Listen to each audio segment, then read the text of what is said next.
A new Tampa Bay Business Journal hits newsstands today, and editor Alexis Muellner is here to talk about some of the week's big stories. Good morning. Happy Friday to you. Happy Friday to you, Deiah. Always good to see you. Likewise. All right, first up this morning, a $100 million plan by TGH to build a new rehab complex is undergoing some rehab itself. Yeah, they're trying to free up some room on their Davis Islands campus, and they have a big plan to use that old Furman auto site over there in Kennedy, just west of downtown.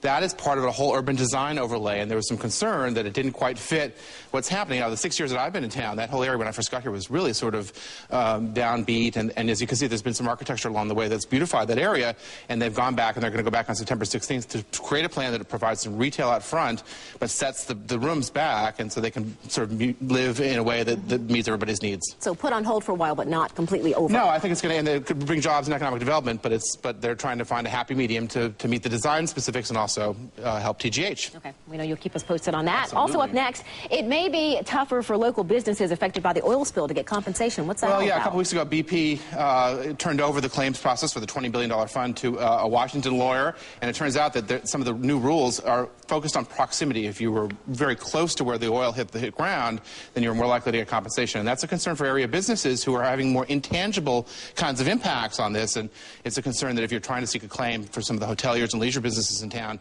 it's going to be a lot harder. Yeah, and speaking of local businesses that are affected by tourism, Pinellas County tourism officials seem to have found a solution for that. Well, along those lines, what's happening is a beach party. What they're realizing is that the perception up north is that the beaches are polluted still.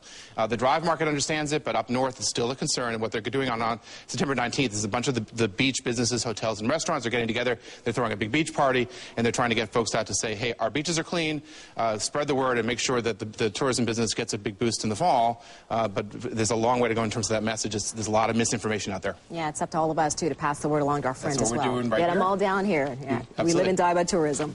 It's so important. Yeah. Thanks, Alexis. Always good to see you. And again, for more Business Journal headlines, go to abcactionnews.com.